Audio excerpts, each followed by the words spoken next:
السلام علیکم دوستو، میں ہوں آپ کا ہوسٹ ندیم شہزاد اور آپ دیکھ رہے ہیں ہمارا یوٹیوب چینل شائننگ پاکستان۔ دوستو، آج کی اس ویڈیو میں بھی ہم آپ کے ساتھ بہت سارے معلومات اور حقائق شیئر کرنے جا رہے ہیں۔ جیسا کہ ہمارے چینل کا ایک ماٹو ہے، ایک وتیرہ ہے کہ ہم جو بھی ویڈیو بناتے ہیں وہ تاریخ پہ، حقائق پہ اور اس کے انالیسس پہ بناتے ہیں، کسی بھی فرقہ واریت، سیاسی، مذہبی تعصب سے ہٹ کے۔ دوستو، یہ حال ہی میں انڈیا کے ایک معروف کاروباری خاندان امبانی شادی کے بہت زیادہ چرچے رہے ہیں پوری دنیا میں۔ تقریباً دنیا کے کافی ممالک میں وہ شادی گھومتی پھرتی ہوئی آخرکار 8-9 مہینے بعد اپنے انجام کو پہنچ گئی ہے، جس میں انہوں نے تقریباً ہزاروں کروڑ روپے خرچہ کیا ہے۔ دنیا کی تقریباً آلموسٹ ہر شعبے سے تعلق رکھنے والی شخصیات انہوں نے انوائٹ کی۔ بھارت میں انہوں نے Bill Gates, Mark Zuckerberg, Rihanna اور بھی جتنے جسٹن بیبر وغیرہ جو بھی ہر شوبز ہے، آئی ٹی ہے، جتنے بھی دنیا کی معروف و مشہور شخصیات ہیں ان کو مدعو کیا اور اپنے بھارتی کلچر سے روشناس کروایا۔ ایک تو ان کا یہ سٹائل دنیا نے دیکھا جو ان کو بہت پسند آیا اور انہوں نے اپنی دولت کی بہت زیادہ نمود و نمائش کی۔ بہرحال یہ ان کی دولت ہے، ان کا جیسے بھی استعمال کریں۔ اس پہ بھی کافی تنقید اور تمہید ہوئی ہے۔ ویڈیو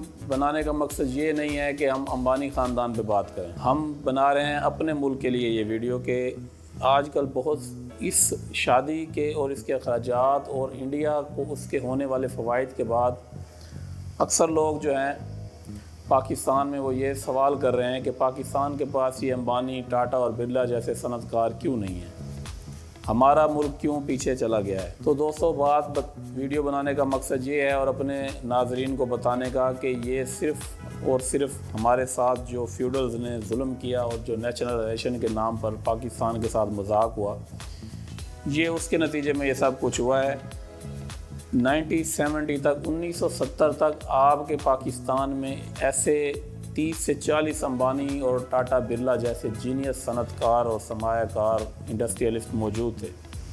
جی بالکل، آپ کو یہ جان کر حیرانی ہوگی جو میں بات بتا رہا ہوں۔ امبانی جیسے بزنس مین ان کی جیب میں پڑے رہتے تھے اگر وہ آج تک پاکستان میں کاروبار کر رہے ہوتے۔ ویڈیو بنانے کا مقصد یہ ہے کہ آپ کو بتایا جائے کہ ان خاندانوں کے ساتھ کیا ہوا اور وہ کدھر چلے گئے اور پاکستان میں کاروبار کا، تجارت کا بٹھا کیسے بیٹھا اور یہ جو فیوڈلز کا اسمبلیوں پر قبضہ ہے وہ کیسے ہوا۔ تو دوستو، بات یہ ہے کہ ملک کے معروف بزنس مین حبیب گروپ والے، جن کا حبیب بینک تھا اور ان کا حبیب پلازا 1960 میں ایشیا کی سب سے بڑی بلڈنگ تصور کی جاتی تھی اور جنوبی ایشیا کا سب سے پہلا آئی بی ایم بینکنگ سسٹم بھی انہی کے 9ویں منزل پر، انہی کے پلازے پہ نصب کیا گیا۔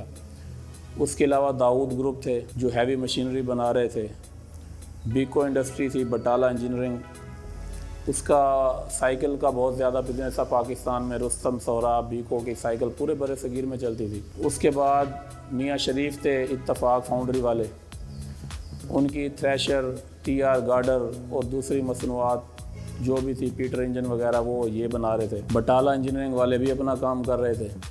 اصفہانی والے چائے کی پروڈکٹ کر رہے تھے۔ اس کے علاوہ اور بھی بہت سارے جو ملک میں انڈسٹریلسٹ تھے، جیسے کوہ نور، پی آئی اے بھی پہلے یہ اسی پرائیویٹ کمپنیوں نے ہی بنائی تھی، جو اس وقت تو خیر دنیا کی ہر ایئر لائن سے آگے تھی۔ یہ کوریا، جاپان وغیرہ سے ہمارا ملک بہت آگے تھا اور یہ جو مڈل ایسٹ کے ممالک ہیں، سعودیہ، یو اے ای، قطر، جہاں پر آج ہمارے نوجوان چند ریالوں، درموں کے پیچھے دھکے کھا رہے ہیں، یہ آپ کے ملک کے مقابلے میں کسی گنتی میں نہیں آتے تھے۔ اس کے بعد جی بھٹو صاحب آئے، انہوں نے اپنا فیوڈلزم شروع کیا اور یہ سارے جو انڈسٹریل تھی، ملک کے صنعت کار تھے، ان کو عوام کو بتایا گیا کہ یہ 22 خاندانوں کا ان کو نام دیا گیا کہ ساری ملک کی دولت ان کے پاس ہے اور ان کا پیٹ پھاڑ کر نکالنی پڑے گی۔ اور ہماری بھولی بھالی عوام ان خاندانوں کو اپنا خونی دشمن سمجھتی تھی اور ان کے خلاف خونی تحریک چلا دی اور ان خاندانوں کو یک مشتی تباہ کر دیا گیا۔ نیشنلائزیشن کے نام پر قومی تحویل میں لے لیا گیا ان ساری صنعتوں کو، اور اس کے بعد جو ہوا وہ آج تک قوم بھگت رہی ہے۔ میاں شریف صاحب تھے، وہ اپنی صنعتیں ادھر چھوڑ کے گلف چلے گئے اور وہاں پر